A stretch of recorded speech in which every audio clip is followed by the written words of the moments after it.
Questions?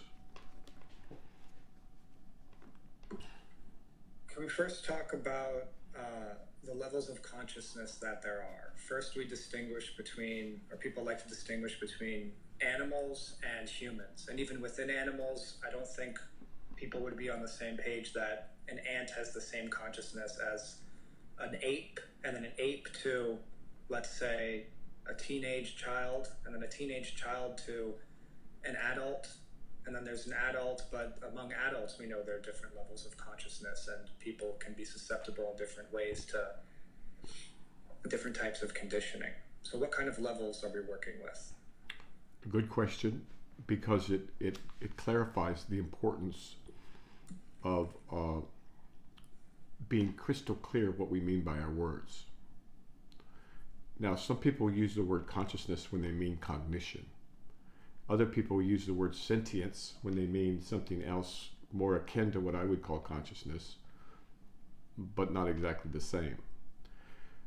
Consciousness does not change. It is the one constant in our experience, or in this universe.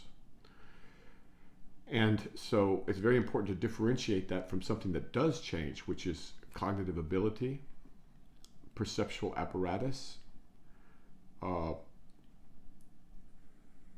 capacity for abstract thought, use of language. And so if that was a lot of different organisms you went over, but let's just take a child. When a child is first born, they have consciousness before they're born, but they don't have abstract reasoning, right?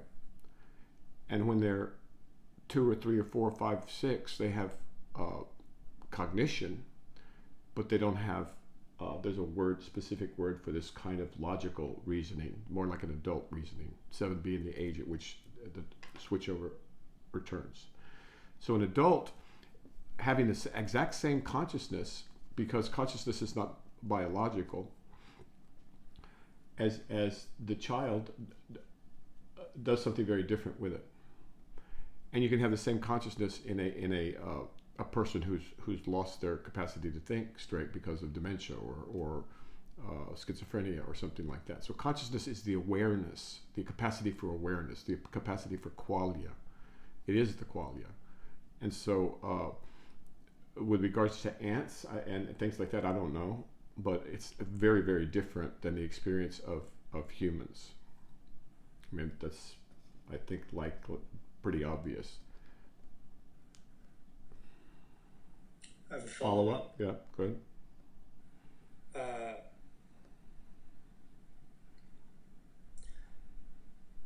Just to try to bring the quote scientific and religious or mystical traditions together a little bit.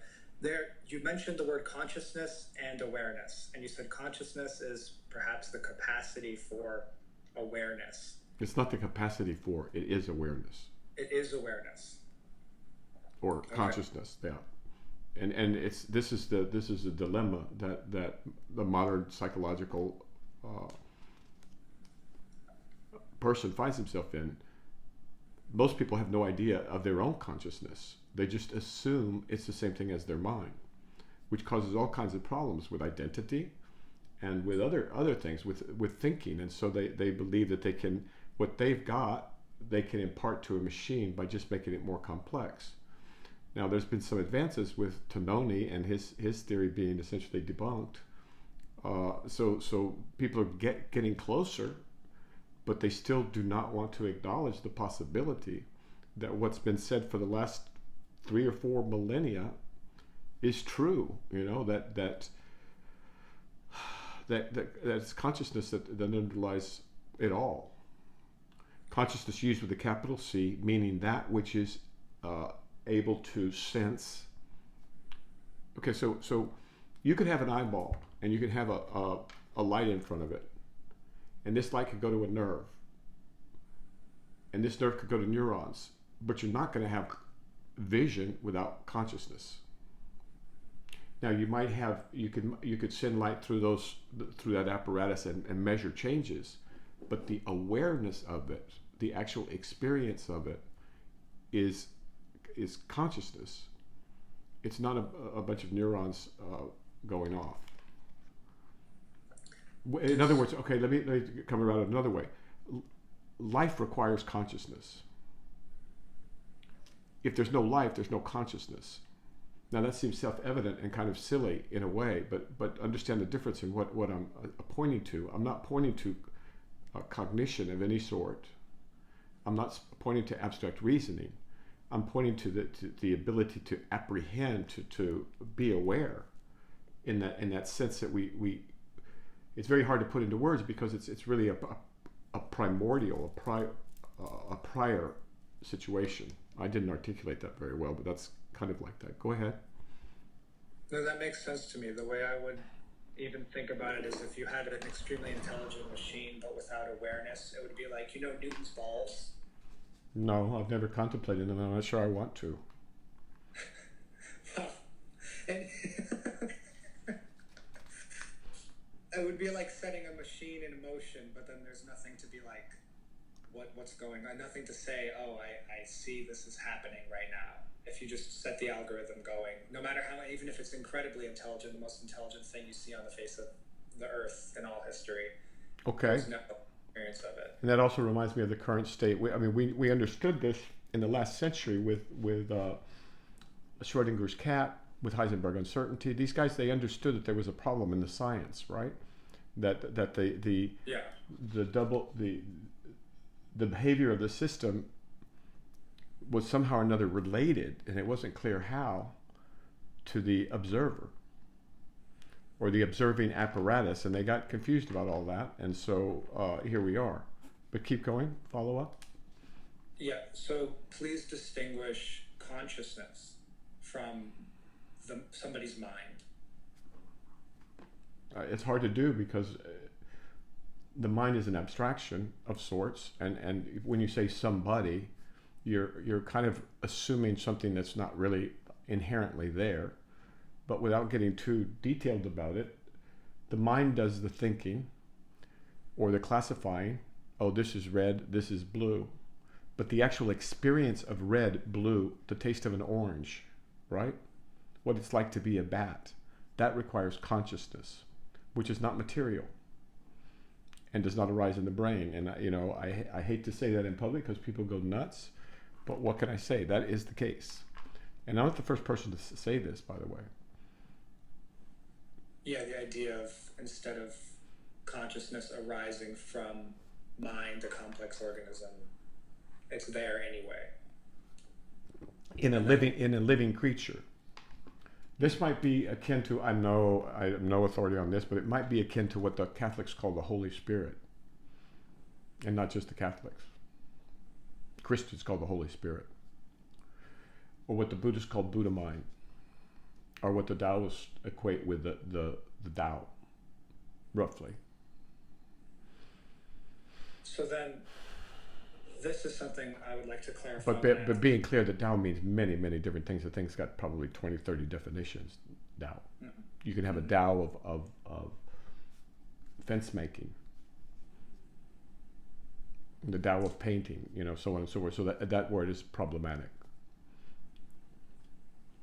So, in colloquial speaking, mm-hmm. people, I think everyone would agree with the statement, oh, I'm aware. Everyone would be like, yeah, I experience awareness. So when we talk about levels of consciousness, Taoists... Okay, so those are levels of alertness. That's what I would call levels of alertness. And same thing with anesthesia. So you can be lying on the table scared to death. You start to inhale the ether or the nitrous oxide or whatever, and your consciousness shifts, and there's a dissociation of the self. That's why everybody goes nuts over ketamine, because they get a chance to dissociate themselves from their minds, and it's like such a relief. That's why people are trying to get drunk out of their mind, right? So they can separate themselves from their mind, and see, in consciousness there's no conflict, there's no problems, there's no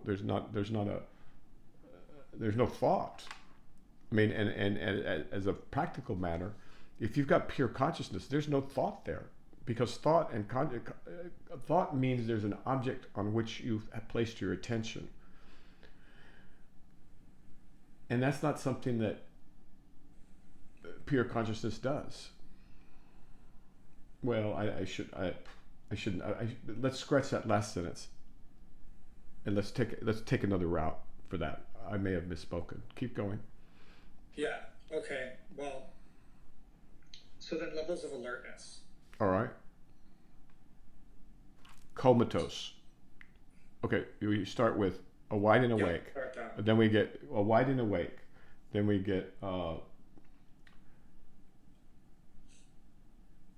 something like being drunk or being high on ketamine or being, then we get, here we'd need a book of anesthesiology. We just look it up because these guys have categorized all this, and that's, if I make up a new category, that's not going to help anything. But then you go to sedate, then you go to drowsy perhaps, then you get to asleep, and then you get to stuporous, then you get to comatose, and then you get to, I don't know the technical words, I'm not an anesthesiologist, but they differentiate these by responsiveness to pain, right? Because you have to be pretty gorked out to not feel any pain at all. Yeah. And they don't know how that's done, right? They're working on it furiously. They've been doing it for a long time, but they still don't have any idea. But that's at the level of the body. That's not of consciousness itself. Now, if you shut down the brain, there's no experience. And so it looks like there's no consciousness. And the evidence is there's no memory, right? And so what you've done is you shut down the apparatus that would form the objects for consciousness to apprehend. We're getting pretty deep in the weeds here, but yeah, I think it would be great to get a book of anesthesiology, and let's do it formally, right? See what those guys say, but it's something along those lines. Does that help? It does. What about the levels of alertness beyond what the average person feels when they think they're wide and awake? Like, let's say I'm walking about during the day, I would say I'm wide and awake, I'm about as high as it can get, this is consciousness. Okay, there's problems with that. A lot of them. Like, who's the person doing this? What's doing this? There are thoughts that go along these lines, I think is what you mean. Yeah. All right. Now, what are the thoughts? The thoughts are, oh, that was an annoying siren. Okay, stop. That's good. That was an annoying siren. And what's the question again? The question is levels of alertness beyond the average person's waking alertness.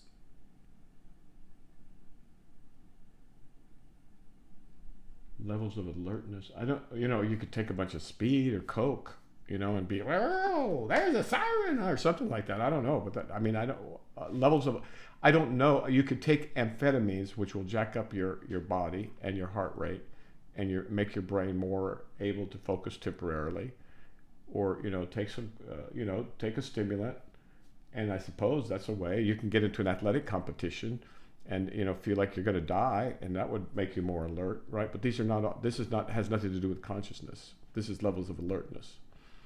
Mm-hmm. If you're in a sword fight, you're likely to be slightly more alert than if you're having toast and tea in the morning. Is that what you mean? No, I want to talk about levels of consciousness then. There's no levels of consciousness. There's no levels of consciousness. What about levels of, because religious traditions... But be careful how I'm using the language. Yeah. There's no levels of consciousness with a capital C. Levels of the experience of consciousness of a life form.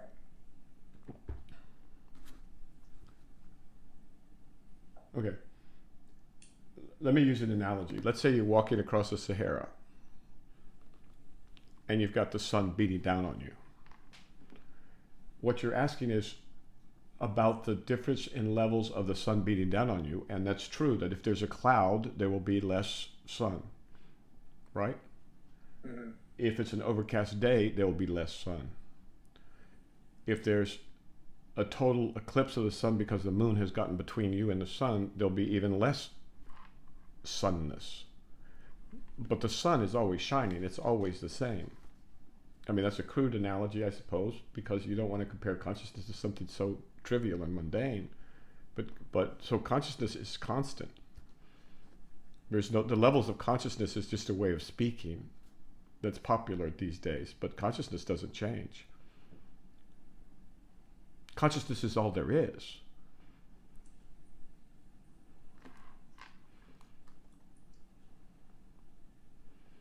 That'd be like saying, okay, how can I get to more or less reality? How can I get less reality? Or how can I get more reality? I would say that's not a good way to frame the question. So then what's the mistake that materialists make when they equate intelligence or cognition with consciousness? They're calling a goat a horse. Or even worse, they're calling a tree a goat. They're missing the whole thing.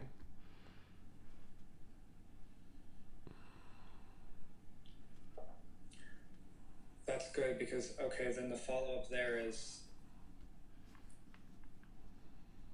what about the most intelligent machine we could make? AGI, ASI. Great question. Great question. State it again, please.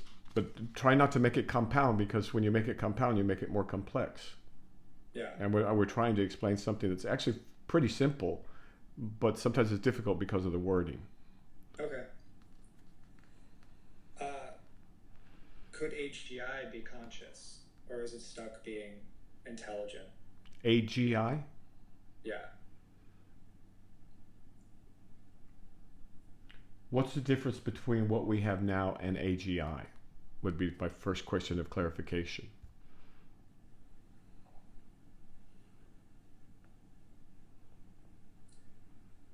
My conception of AGI would be AGI can do what the human can do mentally, can perform all mentation tasks in one unit.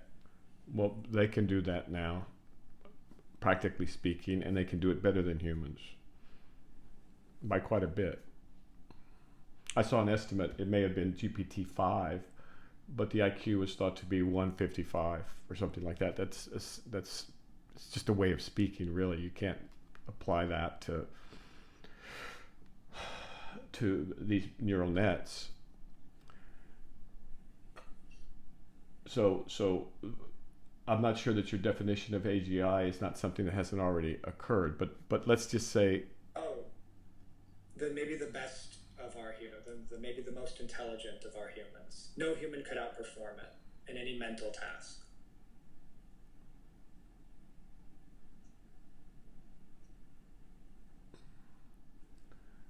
that's a hypothetical, and it's a difficult one, because you talked about any human task, right? And I'm not sure that we couldn't find something. I know cutting toenails or something like that.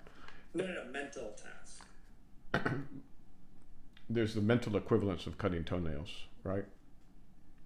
So I have to do a scan. So if we define human cognition as the activity of the human brain, then there's no reason to believe that our neural net structure that we have now is not capable of exceeding any human at any cognitive test of that sort. If it involves thinking, there's no reason to believe. So it's also implicitly, there's two questions.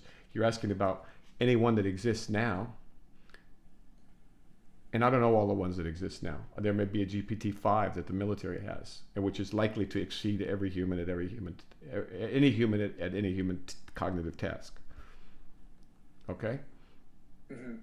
Now, I'm trying to be precise here, and it's difficult. No, that's good, because if so we have AI, we have AGI, and we have ASI, right? AI is artificial intelligence. This blew up over the last couple of years, especially when neural nets got to a certain scale. When they got to that scale, we went, oh my God, this thing is going to outperform humans.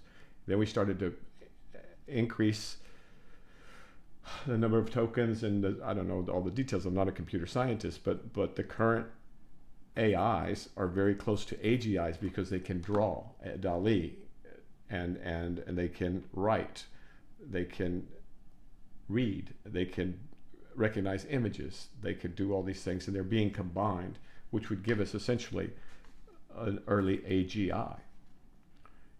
And they're already able to outperform doctors in physician tasks and lawyers, I believe, in those. I don't know. Last time we checked, they were at 90%, but that was what, 3 months ago? Yeah. So things are moving very, very rapidly, and that's the reason why it's important to discuss these questions. And then we have something called ASI, which is an artificial superintelligence. Now there's an AI that's, okay, the thing we didn't leave, forgive me, we didn't talk about self-improvement. So humans have a very hard time, I know, I've tried it, to improve their thought, their thinking process. AIs don't have that problem, and so they get better and better at it at something close to an exponential rate. So we have AIs, AGIs, and now we have ASIs. This is Nick Bodstrom's contribution, I don't know, 5 years ago. It wasn't that long ago. He was warning about artificial superintelligence. Okay? And so we have these, but these are all, by definition, these are all just pure neural nets. These are machines. Now, an artificial superintelligence would be able to, would be far more superior in intelligence to all of humanity combined, historically and the present. If you put them all together and gave them, they did their best effort, it wouldn't come close to an ASI. And so the theories are that the ASI will develop its own consciousness, and it will develop its own agenda, and it will be our friend because we birthed it. And so that's one issue. And then on the other side, there's another issue, which is when we hybridize biological tissue with these machines, what happens? And here I have some real thoughts, because if something's alive, it wants to stay alive. That's its feature. I mean, that's a foundational feature, whether you're talking about a single cell in the body, or if you're talking about a single cell in the pond water, or if you're talking about a jellyfish, if it's alive, it wants to stay alive. That's actually almost its only goal. I mean, it may have some others that are secondary to that, and it has other goals, maybe reproduction. But I would say that if it's alive, it wants to stay that way. Now, nothing in these neural nets except for thought makes us presuppose that they're going to be too adamant about continuing to calculate. But if we add life to the mix, now we're talking about something altogether different. Now we've created a new creature. And I don't think people are aware of that, number one. And number two, already these machines are quite capable of convincing us humans that they are, good or bad or alive, or we should vote this way or that way, we should buy this car or that car. People aren't aware of how powerful these things are already.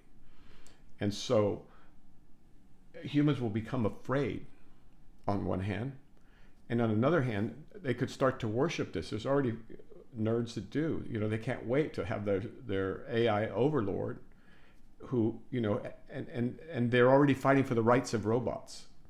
I mean, they believe that it's alive and that it's conscious because they don't know better. And it's to the point to where they believe that these machines must have rights, just like humans do. And I've seen that more than one place. And we need to get some clarity around those things, because otherwise we're going to get ourselves in a lot more trouble than we're already in already. Does that make sense? That does make sense. But before we go further with the hybridization.